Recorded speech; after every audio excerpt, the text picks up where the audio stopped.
On October 4, 2023 at around 10 p.m. the evening, nagkandak po ng Oplan Cita ang POP7 ng Imus Component City Police Station. Inline po ito sa Comelec checkpoint. Layunin ng checkpoint na ito na ipatupad ang gun ban at mabawasan ang kriminalidad tulad ng mga riding in tandem at iba pang mga illegal na gawain. Ang POP7 ay nagkandak ng checkpoint sa Barangay Alapan 1A, Kawit Road, Medisyon Pag-asa Road at sa Lancaster Alvincola Road. Paalala po sa mga motorista, ugaliin po natin magsuot ng helmet at pakidala po lagi ang ating ORCR at ang ating driver's license. Paalala rin po na ang backride ay kailangan pong may helmet. Maraming salamat po. So yun mga ka-race vlog, dito po tayo ngayon sa Lancaster Alvincola Road. Kasama po natin ang POP7.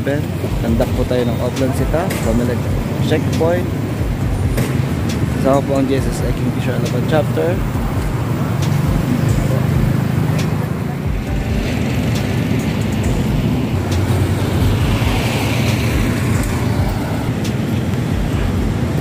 Bo.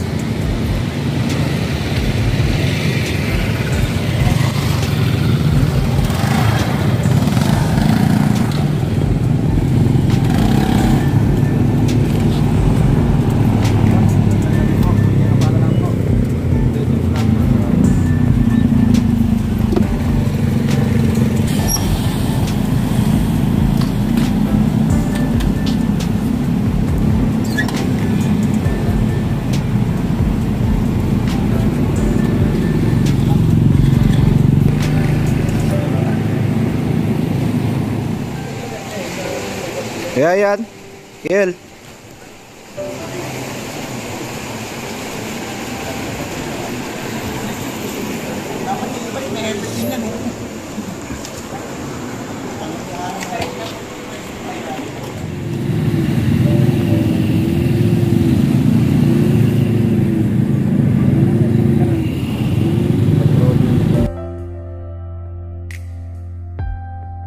Isa na rin sa layunin ng checkpoint ay ang maiwasan ang kriminalidad tulad